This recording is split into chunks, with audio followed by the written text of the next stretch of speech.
O enigma das origens. Um mergulho em Eram os deuses astronautas? Em 1968, o mundo foi surpreendido por um livro que desafiava a própria forma como entendíamos nossa história. O suíço Erich von Däniken lançou Eram os deuses astronautas? E com ele não apenas uma teoria ousada, mas um movimento cultural que atravessaria décadas. A ideia central era simples, mas perturbadora. E se os grandes feitos das antigas civilizações não tivessem sido apenas fruto da engenhosidade humana? E se os deuses, heróis e seres celestiais descritos em mitologias e textos sagrados fossem, na verdade, visitantes vindos das estrelas? Von Däniken propunha que nossos antepassados, ao testemunhar a tecnologia de seres extraterrestres, interpretaram-nos como divindades, e que esse contato inicial estaria gravado não apenas em lendas, mas também nas pedras, nos monumentos e nos artefatos espalhados pelo mundo. Curiosamente, a própria Bíblia registra que os filhos de Deus viram que as filhas dos homens eram formosas.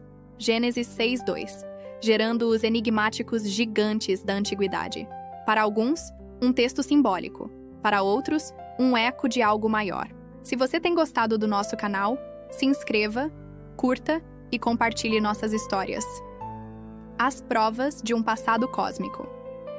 Para defender sua tese, o autor percorreu museus, sítios arqueológicos e bibliotecas antigas. O resultado foi uma coleção de interpretações que, até hoje, alimentam debates apaixonados. As construções monumentais, como as pirâmides de Gizé, são um dos principais exemplos. Como povos do Antigo Egito, com ferramentas de cobre e madeira, poderiam erguer milhões de blocos de pedra com tamanha precisão e alinhamento astronômico? Para Däniken, a hipótese mais plausível era o auxílio tecnológico de visitantes do espaço.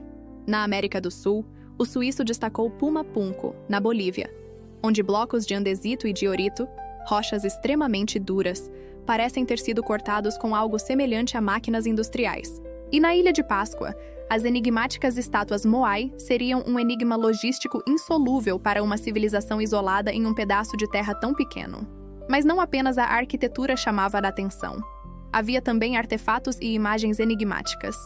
A tampa do sarcófago do rei Maia Pakal, em Palenque, foi interpretada por Von Däniken como o retrato de um astronauta em sua nave.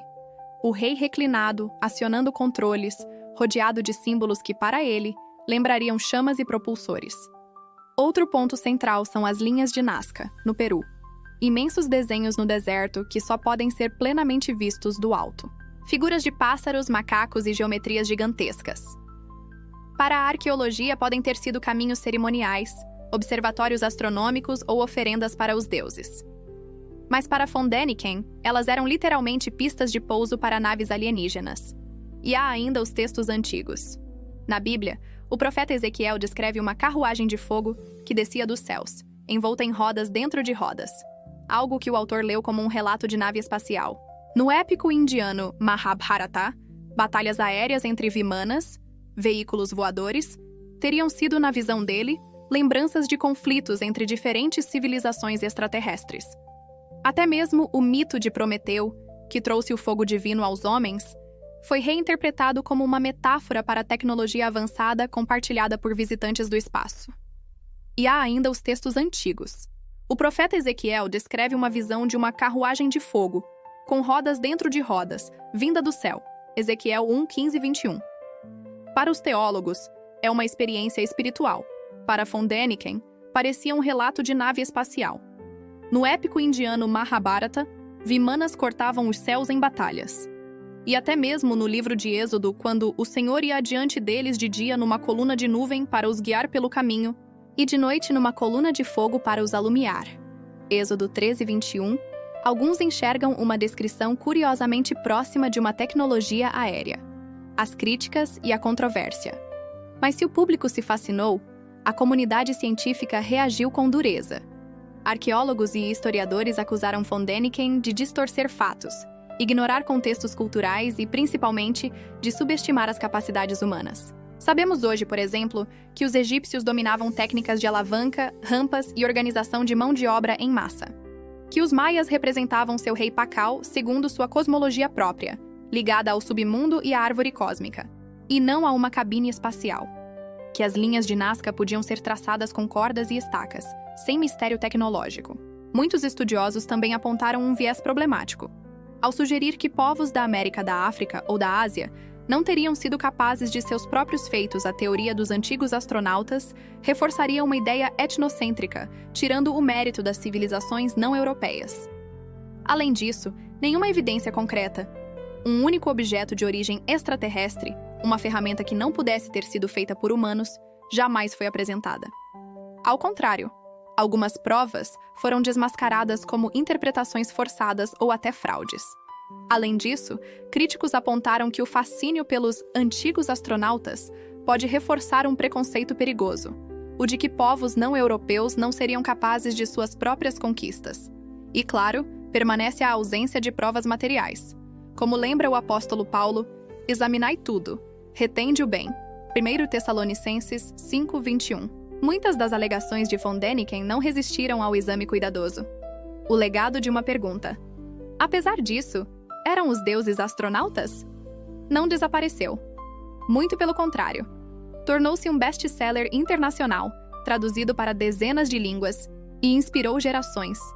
Foi a semente de documentários, filmes e séries, como o famoso Ancient Aliens, do History Channel, e até obras de ficção, como Stargate e parte do universo de Indiana Jones. No fim das contas, a força do livro não está na validade científica de suas hipóteses, mas no poder da pergunta que levantou. Estamos realmente sozinhos no universo? E se não estamos, será que já fomos visitados antes? Erich von Däniken pode ter oferecido respostas frágeis, mas deu voz a uma inquietação profunda e universal. Uma curiosidade que ecoa desde os nossos ancestrais, que olhavam para as estrelas em busca de sentido, até nós, que continuamos explorando o espaço em busca de vida. A obra permanece como um lembrete de que a história humana não é apenas um registro de fatos, mas também de sonhos, dúvidas e imaginação. Porque, no fundo, é isso que eram os deuses astronautas. Representa o fascínio de acreditar que talvez, só talvez, não tenhamos caminhado sozinhos nos primeiros passos da nossa jornada. Assim, eram os deuses astronautas? Permanece como testemunho do fascínio humano pelo mistério. Porque, no fundo, como disse o próprio Eclesiastes, Deus pôs a eternidade no coração do homem. Eclesiastes 3:11. É talvez essa sede de eternidade, de buscar respostas além de nós, que mantém viva a pergunta: caminhamos sozinhos? Ou já tivemos companhia nas estrelas?